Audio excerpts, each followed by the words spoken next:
This is a book that I've always enjoyed, and if it's on the big read, I'm going to have to read it again, I guess. But the whole theory is of the book is burning of books. Fahrenheit 451, as you get into the book, that is the temperature at which paper burns. And so the hero is a fireman, but it's not like our fireman. And it's actually, this kind of fireman starts fires. So, and he is one of the people that has been commissioned to burn the books.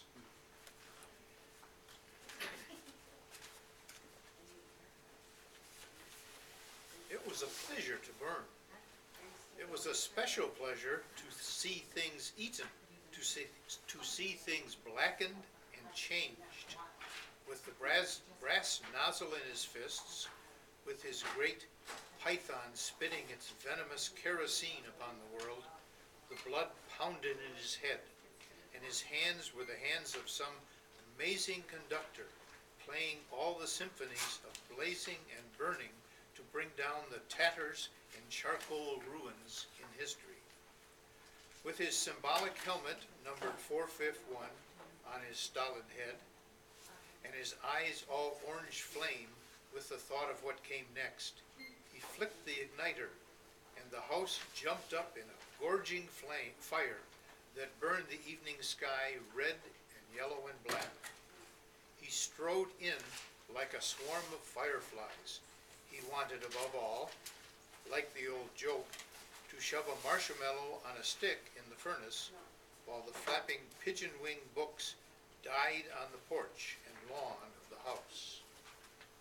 While the books went up in sparkling whirls and blew away on a wind turned dark with burning. Montag grinned the fierce grin of all men singed and driven back by flame. He knew that when he returned to the firehouse, he might wink at himself, a minstrel man, burned corked in the mirror. Later, going to sleep, he would feel the fiery smile still gripped by his face muscles in the dark. It never went away, that smile. It never ever went away as long as he remembered. He hung up his black, beetle-colored helmet and shined it. He hung his flame-proof jacket neatly. He showered luxuriously, and then whistling, hands in his pockets, walked across the upper floor of the fire station and fell down the hole. At the last moment, when disaster seemed positive, he pulled his hands from his pockets and broke his fall by grasping the golden pole. He slid into a squeaking halt, his heels 1 inch from the concrete floor downstairs. He walked out of the fire station and along the midnight street toward the subway, where the silent air-propelled train slid soundlessly down its lubricating flue in the earth and let him out with a great puff of warm air onto the cream-tiled escalator rising to the suburb. Whistling, he let the escalator lift him into the still night air. He walked toward the corner, thinking little about nothing in particular. Before he reached the corner, however, he slowed, as if a wind had sprung up from nowhere, as if someone had called his name.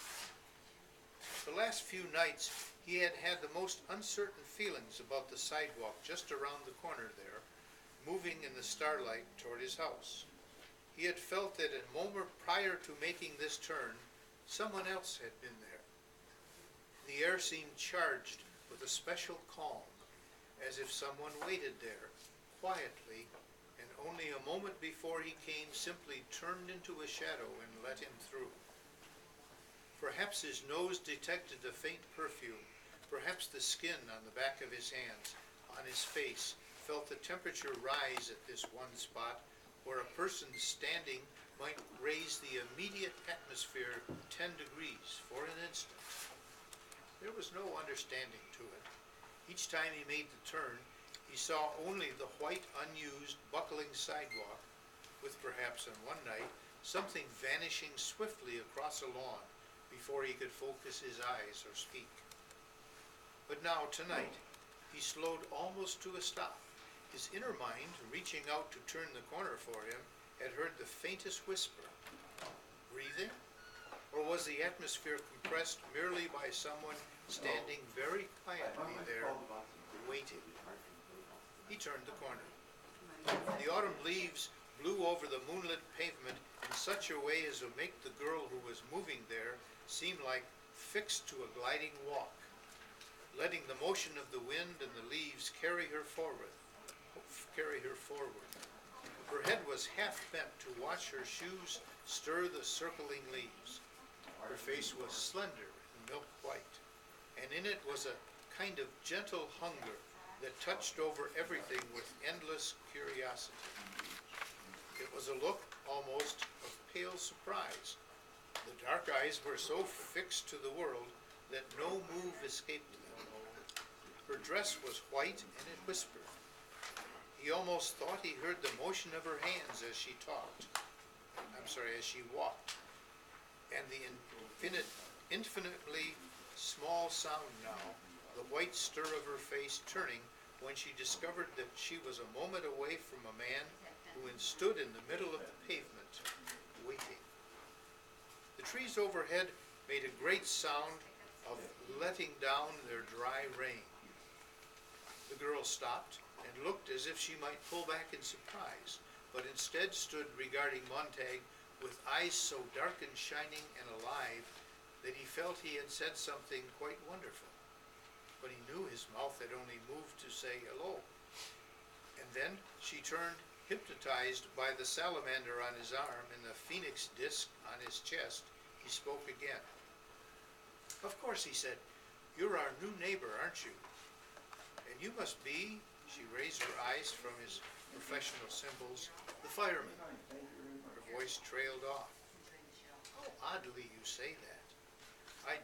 I'd known it with my eyes shut," she said slowly. "What, the smell of kerosene? My wife always complains," he laughed.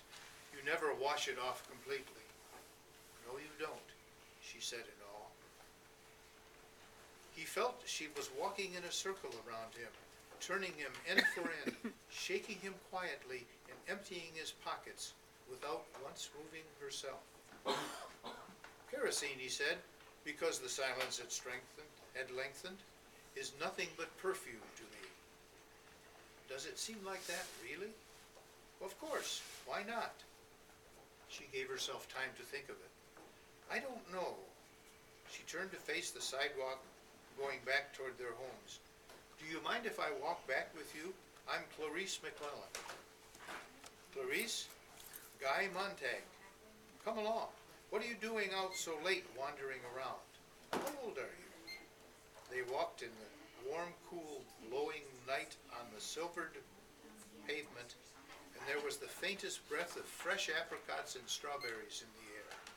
And he looked around and realized that this was quite impossible so late in the year.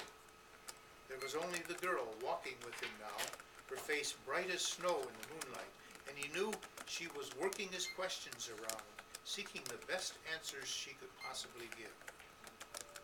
"Well," she said, "I'm 17 and I'm crazy. My uncle says that the two always go together." "When people ask your age," he said, "always say 17 and insane. Isn't this just a nice time of night to walk? I like to smell things and look at things and sometimes stay up all night walking and watch the sunrise." They walked on again in silence, and finally she said thoughtfully, "You know, I'm not afraid of you at all." He was surprised. "Why should you be? So many people are. Afraid of firemen, I mean. But you're just a man after all." He saw himself in her eyes, suspended in two shining drops of bright water. Himself dark and tiny, in fine detail, the lines about his mouth, everything there, as if her eyes were two miraculously bits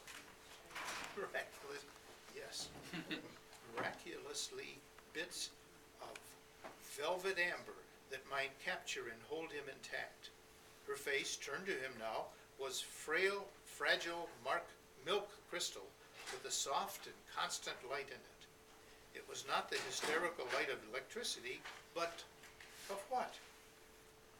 But the strangely comfortable and rare and gently flattering light of the candle.